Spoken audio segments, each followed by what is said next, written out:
in a time of social media. So before we all start off, everybody a big smile, big thumbs up, and I have to start off with a selfie. Otherwise, it just wouldn't be quite right.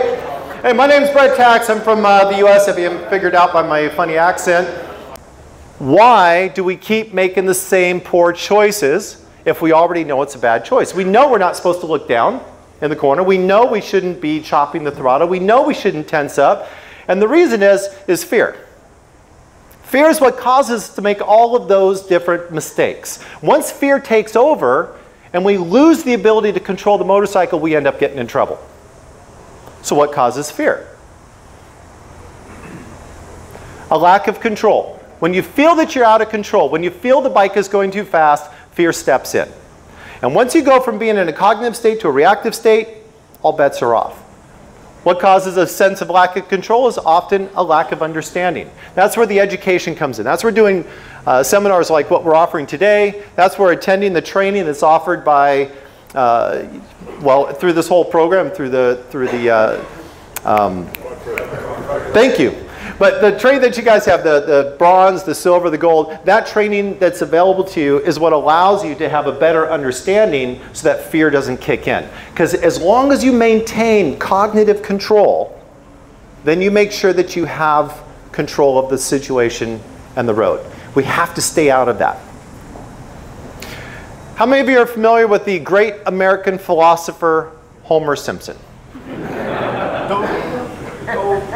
Homer Simpson has 3 kids, but 2 of them I'm going to talk about. He's got one daughter who's always smart and gets everything right. Her name is? Lisa. And he's got a little troublemaker. His name is? This particular episode, Lisa's getting in all kinds of trouble. She's causing all kinds of mischief. And Bart's going, yeah, wait till she gets busted. Well, finally, Homer finds out about it. And he looks at Lisa and he looks at Bart. He says to Bart, go to your room. And Bart goes, but I wasn't doing it. Lisa did it. And he says, boy, in times of trouble, you go with what you know. Turns out many of us ride our motorcycles this way. We do casual braking all the time. And when somebody pulls out in front of us, we do casual braking in a hurry. It's not our best braking. That's why we get the 0.7. It's one of the few skills you can't practice every day while doing normal commuting. And again, that's where these training opportunities come into play, where you not just practice, because if you're practicing poor braking or poor habits, you're just ingraining bad habits. They have to be right. And sometimes the greatest value is not what an instructor might be able to teach you, but the ability for them to confirm what you're doing well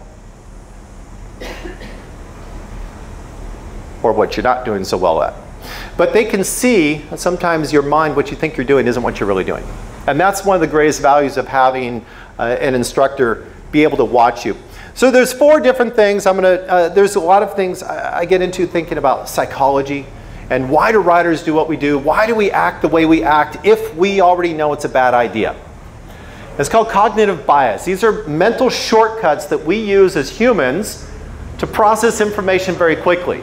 The problem is we often take information that's not factual and we log it away as a fact.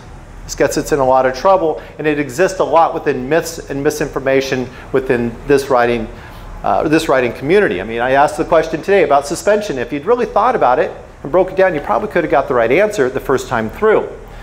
The first one's called Dunning-Kruger effect. This is when you know a little bit, and you think you know a lot, and chances are you tell everybody all the things you know and how good you are. 2 things cause this.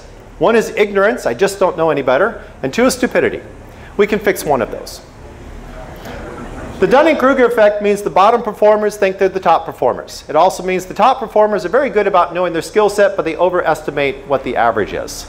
So they don't think they're doing as well as others, even though they know how well they're doing as far as the skill itself. The Dunning-Kruger effect is what gets us in trouble when we start riding as new riders. We become complacent. About 2 years down the road, our accident rates are higher than the brand new riders, about 24 months. And this is something we need to make sure we avoid. Confirmation bias. I believe something, I heard it, that means it's true. It's the right-hand turning car. That used to be one that was very common. You see it on the news because they repeat all those. They put them on the news. They don't talk about the guy that fell off the side of the road. You sit down with all your buddies at dinner or for breakfast or for lunch, And they all say the same thing. They reinforce what you already believe. We get a lot of that within our riding community. Loud pipes save lives. Something I hear in my home country a lot. There's nothing supporting that. Lots of stuff showing opposite, but people keep saying it, so they keep believing it. That's confirmation bias. Risk compensation is why basic rider education doesn't work. Guy makes a living doing safety training. And I just said, wait, basic riding doesn't work. Basic riding gets people on the road. It shows them how to ride. But the problem is if they don't reinforce that, within 6 months, almost all of it's gone. After 12 months, there's no remnants. Training works when it's repetitive, when people continue to develop it, when they reinforce what they have. That's when it makes a serious difference. Also, if I make you better riders and I make you corner better, chances are you're going to go faster. Now, when you do crash, you're going to crash at a higher speed. That's a problem. So when we look at risk compensation, the more dangerous something is, the less risk you take. And then we do the opposite. If I take all of you and say, we're going to do lap times today, everybody get naked. Let's go do a lap time.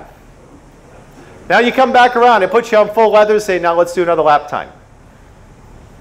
Do you think there would be a difference? Guaranteed. So risk compensation. This is something we have to be very, very careful about when we're doing training, when we become better and more skilled riders, that we don't eat up that benefit by changing our habits and increasing our risk. That's a natural tendency we have as humans, is to have that balance. Each one of us has some kind of risk level, and we'll always seem to migrate back to that. We have to keep ourselves in check on that. The very last one is one that you're suffering right now. If you want to see the most intelligent person in all of New Zealand, do not look at the person next to you. Motorcycles are not very smart. We don't ride them because they make sense. They're not economical. They're not safer. Half the time we can't get through traffic any faster. Most of our bikes are fuel hogs. And if they're not, we ride them so we burn up more fuel. We ride bikes because they are fun, because we like them, because it's a passion, something we enjoy. The whole idea is to go out on a ride and to come back after the end of that ride and be able to ride again tomorrow. That blind spot bias says that you're very good at pointing out or noticing the faults of others,